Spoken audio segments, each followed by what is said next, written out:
কবুতর লালন পালনের সফলতা আসা এত সহজ না, সেটার পিছনে অনেক বেশি পরিশ্রম আছে। আর এত পরিশ্রমের পরেই কিন্তু এত সফলতাটা দেখলে নিজের কাছে অনেক বেশি ভালো লাগে। আসসালামু আলাইকুম এভরিওয়ান, সবাই কেমন আছেন? আজকে চলে আসলাম আমার কবুতরের সুন্দর সুন্দর কিছু কথা বলার জন্য, সুন্দর সুন্দর কিছু বিষয় আপনাদের সাথে আলোচনা করার জন্য। পুরো ভিডিওটি দেখবেন, আশা করি আপনাদের ভালো লাগবে। আজকের এই ভিডিওতে যেটা দেখছেন, আমি খাবার রোদে দিয়েছি। আর কবুতর লালন পালনের সফলতার বিষয়টা কিন্তু আসলে একটা অন্যতম একটা বিষয়। সেটার পিছিয়ে কিন্তু অনেক বেশি পরিশ্রম এবং অনেক সময়ের কিছু ব্যাপার থাকে। এবং কবুতরকে বা পাখির বিষয়টা আমার অত বেশি বলতে চাচ্ছি না, যেহেতু পাখি লালন পালনে আমি আসলে ততটা বেশি সফলতা অর্জন করতে পারি নাই। যা পেরেছি আলহামদুলিল্লাহ। তবে কবুতরের ক্ষেত্রে কিন্তু সফলতা অর্জন করতে পেরেছি অনেক বেশি। আর আমার কবুতর গুলাকে একদম প্রথম থেকে যখন আমি লালন পালন করি, তখন থেকে কিন্তু যত্ন জিনিসটার ব্যাপারে খুব বেশি সতর্ক আমি ছিলাম। কোন খাবারটা খেলে কবুতরের জন্য ভালো হবে বা কিভাবে কবুতরকে লালন পালন করলে আমি হয়তো ডিম বাচ্চা চোখে দেখতে পারবো। আর বিশেষ করে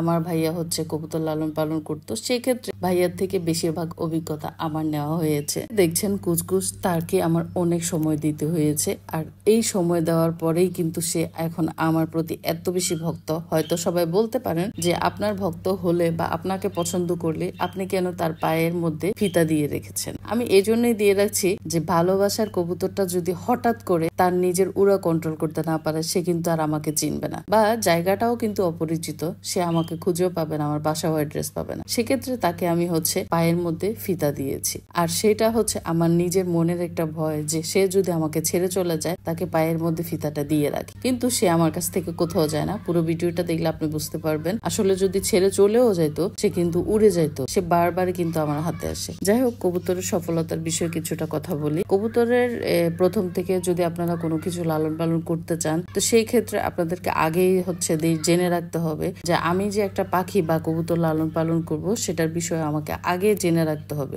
আপনি যদি আগে সবকিছু জেনে না রাখেন, পরবর্তীতে আপনি সেটা যদি লালন পালন করেন, হয়তো আল্লাহ মাফ করুক, তা অসুস্থ হবে বা কোনো ক্রমে সে আপনার কাছ থেকে সরে যাবে বা আপনার কাছে থাকবে না, মারা যেতে পারে, অসুস্থ হতে পারে, বিভিন্ন রকমের টেনশন আপনিও পড়ে যাবেন যদি আপনি বুঝে সুঝে লালন পালন না করেন, বা আপনি যদি সম্পূর্ণ কিছু না জানেন যে আসলে ওকে পালন করতে হলে আমার কি কি করতে হবে। এগুলা আগে থেকে জেনে রাখা সবচেয়ে ভালো। আর আগে জেনে রেখেই কিন্তু আপনাকে পালন করাটা শিখতে হবে, যে আমার সবকিছুর ব্যাপারে আসলে আগে অভিজ্ঞতা নেওয়াটা প্রয়োজন, তারপর আমি ওটা লালন পালন করব। সেটাই কিন্তু সবচেয়ে বেটার, কারণ প্রাণীকে আসলে কষ্ট না দেওয়াটাই সবচেয়ে বেটার। যদি আপনি তার সম্বন্ধে আগে থেকে কিছু অভিজ্ঞতা না থাকে, তাকে লালন পালন করাটা আসলে উচিত না, তাদেরকে কষ্ট দেওয়া উচিত না। তো আপনাকে খাবার দাবারের ব্যাপারটা অনেক বেশি খেয়াল রাখতে হবে। ওদের খাবার পরিষ্কার আছে কিনা, খাবারে ধুল ময়লা থাকে কিনা, এগুলো কিন্তু অনেক বেশি খেয়াল রাখতে হবে। খাবার যদি পরিষ্কার না থাকে, ওরা বুঝে না, ওরা ধুল ময়লা বা কোনো কিছু মিক্স করা থাকলেও কিন্তু খেয়ে নিবে, ওরা বুঝে না, ওরা মানুষ না, ঠিক আছে?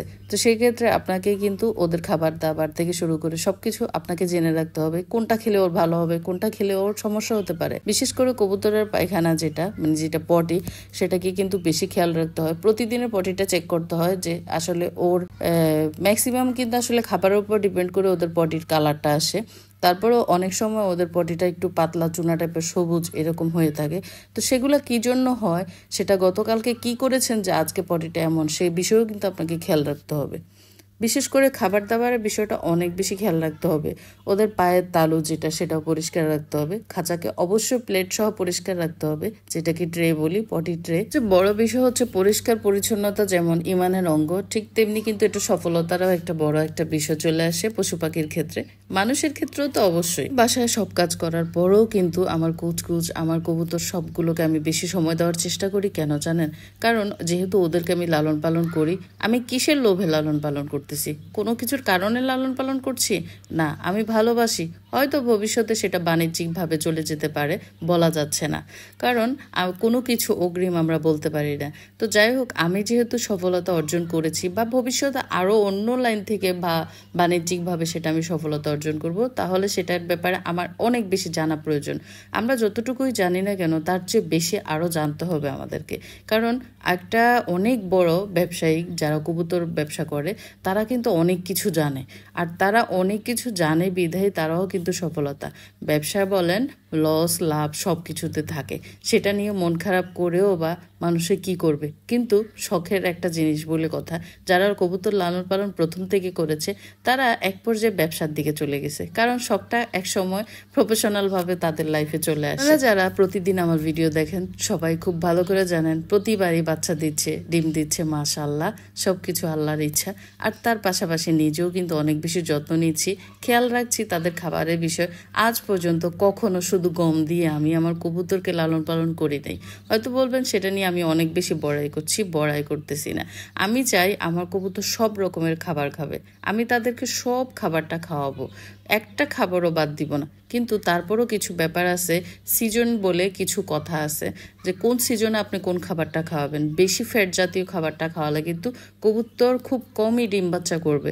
কম বলতে তারা একটা যে বয়স আছে ডিম বাচ্চা করার, সে বয়সের আগেই কিন্তু ডিম বাচ্চা করা অফ করে দিবে। অনেকের কাছ থেকে শুনি আমার কবুতর হচ্ছে যে এতবার ডিম করছে এখন আর ডিম করতেছে না। তো সেক্ষেত্রে কিন্তু ভুট্টাটা কিন্তু অনেক ফ্যাট, ভুট্টাও ফ্যাট, তারপর হচ্ছে রেজাও ফ্যাট খাবার, সেই খাবারগুলো একটু কম খাওয়ালে হয়। খাবারটা খাওয়াতে হবে অবশ্যই স্বাস্থ্য শরীর ভালো রাখার জন্য। যেমন কবুতর যখন ডিম বাচ্চা করে তখন কিন্তু এই রেজাটা অনেক বেশি ইম্পর্টেন্ট, যেটা আপনারা হচ্ছে সাদা বাজরা বলে, সেটাও অনেক ইম্পর্টেন্ট। সেটা কিন্তু শরীর ঠান্ডাও রাখে। মোটামুটি বাচ্চাদের জন্য একটা, আমরা যেরকম মানুষের ক্ষেত্রে দুধের মতো কাজ করে, সাদা বাজরাটা কিন্তু দুধের মতো কাজ করে কবুতরের জন্য। গমের ক্ষেত্রে মাসি গম যেটা বলে আমরা মাসি, সেই গমটা কিন্তু অনেক বেশি ভালো। ভুট্টা আস্তা খাওয়ালে কিন্তু সবচেয়ে ভালো, যেহেতু ভাঙ্গা ভুট্টাটা খাওয়ার ফলে হচ্ছে অনেক রকমের সমস্যা হয়। আস্তা ভুট্টা খাওয়ালে কিন্তু ভালো। চনাটাও ভালো, চনাটাও অনেক বেশি ফ্যাট খাবার, সেটা একটু কমায় দিলে হয়। কিন্তু আসলে কি বলবো, চনাটা আমার সবচেয়ে বেশি পছন্দ, আর সেজন্য চনাটাই আমি একটু কবুতরকে বেশি খাওয়াই। তবে তারপরও মাঝে মাঝে একটু চিন্তা করি যে চনাটা যদি একটু বেশি দিয়ে ফেলি তাহলে সমস্যা হতে পারে। ঠিক আছে, তো যাই হোক, আপনারা আমার প্রত্যেক দিনের কিন্তু খাবারের ভিডিওটা দেখেন। আমি আজ পর্যন্ত কখনো নরমাল খাবার খাওয়াই নেই, আর যার কারণে আমার কবুতর হচ্ছে ধানটা খেতে চায় না। আপনারা দেখেছেন কয়েকবার ধানের ভিডিও আমি দিয়েছি, ধানটা খেতে চায় না। তবে ধানটা কিন্তু কবুতরের স্বাস্থ্যের জন্য অনেক বেশি ভালো। অনেক বড় বড় কবুতর লালন পালনকারীরা কিন্তু ধান খাওয়ায়, ওনারা বলেও কিন্তু ধান খাওয়ালে কিন্তু কবুতরের স্বাস্থ্যের জন্য ভালো, আসলেই ভালো। কিন্তু আসলে আমরা প্রথম থেকে তো একটু ভিন্নভাবে তৈরি করে ফেলছি, যার কারণে হচ্ছে ধানটা তেমন বেশি খাওয়াই নেই। কোনো প্রাণীকে লালন পালন করার আগে অবশ্যই আপনার প্রত্যেকটা বিষয় প্রথমেই জেনে রাখাটা সবার বেশি প্রয়োজন। কারণ আপনি যদি পরবর্তীতে তাকে এনে তারপরে জানতে চান, অসুস্থ হওয়ার পর জানতে চান, তখন কোনো কাজ হবে না। আপনাকে প্রথমে আগে জানতে হবে যে এই পাখিটা বা এই কবুতরটা আমি লালন পালন করতে যাচ্ছি, তাহলে আমাকে কি কি করতে হবে আগে জেনে রাখতে হবে, তারপরে পশু পালন করা আসলে উচিত।